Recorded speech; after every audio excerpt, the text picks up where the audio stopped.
Hi guys, welcome back to my channel. Again, my name is Anna Celine, and now I'm going to talk about the things that I actually use for my first year in medical school. So, if you want to know more, what things that you actually need before starting medical school for you to save up, so just keep on watching.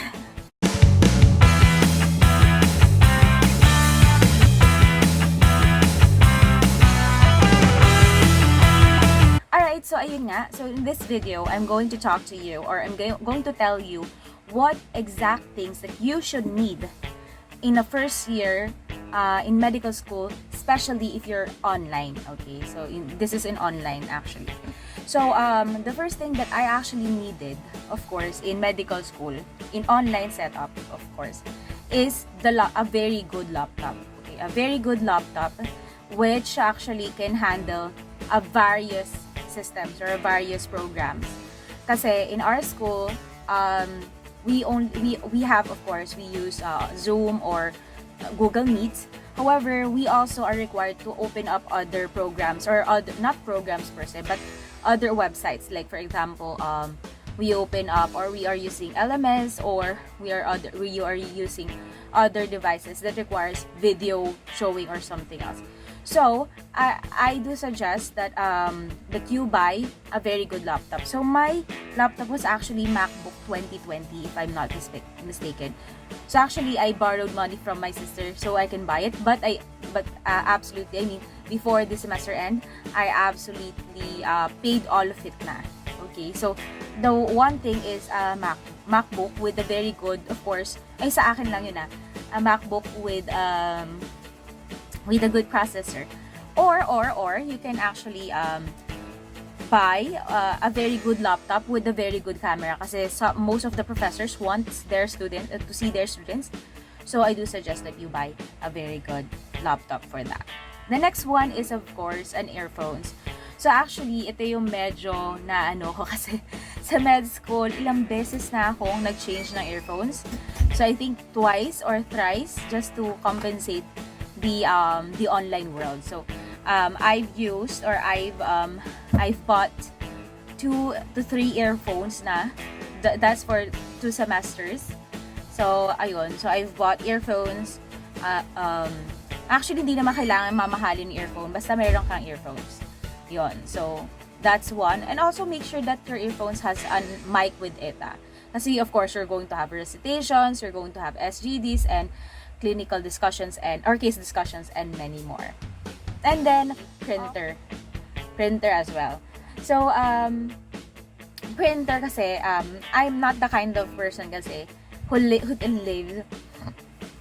in a digital world kasi. So I tried naman checking on or downloading or studying in my iPad. However, I still find physical stuff. I mean, physical papers still yun pa rin yung nag-work sa akin. So my sister and I decided to buy a very good printer. So actually sa family namin parang pangatlo or pang-apat na printer na to. Pero mas gamit na gamit siya ngayon. So my printer, or our printer rather, is actually a Canon. So Canon siya. And then yun, so napiprint ko every after lesson or before classes, I print my chances para makasabay ako sa class. And also if I have printed stuff, I also be needing, of course, pens and highlighters. Actually, I only have one highlighter. And then the rest would be different colors of pens. I know na maraming tao na nagsasabi na, oh, you need to buy a lot of highlighters to distinguish what's important and what's not, or what's necessary for you to memorize and what's not. So yun. So I know that there are a lot of people saying nga na yun. Pero akin kasi, it worked for me to actually buy different pens instead of highlighters. Kasi parang for me, nagiging dark lang yung kulay ng paper instead of ma-highlight niya kung ano. So, for me kasi ang ginagawa ko is pinapatungan ko. Like, for example, akin kasi hindi sa akin nag-work yung isang pasada lang, tapos kabisado na yung stuff, or kabisado na yung thing. Well, sa akin kasi, I needed 2 to 3, actually twice to thrice na pasada sa isang topic Tapos doon ko lang siya talaga magigets. Actually, I'm not a stellar student pero ayun nga, that's how I learn in medical school. So, that's why I use different pens. Kasi for me to understand or for me to remember na, wait, pangalawang pasada pa lang to or isa beses ko pa lang to nababasa and all.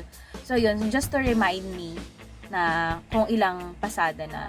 And also, I also have an iPad. So, yung iPad ko naman, actually, initially, I said na I wanted digital learning. I mean, I wanted paperless na talaga. However, ayun na, hindi siya nag-work sa akin. So, ang ginagamit ko na lang yung iPad ko for e-books reading. Yun.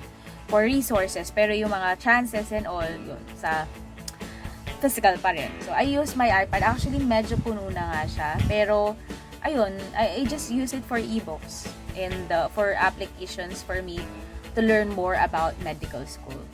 And then, ayun nga. So, that's for my iPad. And also, ayun, kape, syempre. Actually, my mom has a coffee maker. So, yun nga. Actually, ilang beses nyo na nakita yun sa vlog ko siguro. Pero, kape, sobrang lakas ko magkape ever since na nag-med school ako. So, nagkakape ako parang every time na I needed to study or I needed to start my day. So, coffee is a must sa akin. Which is, ayun, feel ko, isa yun sa mga nagpataba sa akin in med school. So, yung pagkakape. And then, also, also chocolate. So, right now, meron lang ako mga honey. And actually, honey or anything.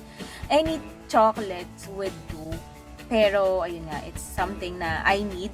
Ewan ko, pero sa iba kasi, they don't need it. Pero sa akin, I really need it. Feel ko kaya tumaba ako sa med school. As in, nasa bahay ka na nga lang, online and all. Tapos mag-coffee ka pa and also chocolates. Ayun. And also, you needed a space on your own. So, I have my desk and also, actually desk and a single lamp lang is enough. And of course, a chair. You needed a chair. Ayun, so my own space wherein I can study quietly and also focus. Ayun. So, I think yun lang yung what I actually needed in med school. And sometimes I also buy books. Actually, ilan lang yung books sa bili ko ng first year. Actually, isa lang. And that is USMLE pa nga step 1. Kasi sobrang naging useful siya sa akin. Actually, it's a good reference book, especially sa physio. Parang feel ko yung physio namin, parang halos lahat ng topic na andun sa USMLE Step 1. So, yun. Actually, yun lang yung mga ginamit ko nun sa first year medical school.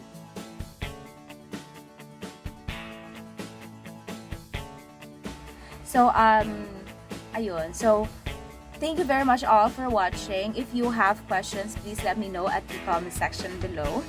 So, thank you very much and I'll see you on my next video. Thank you. Bye!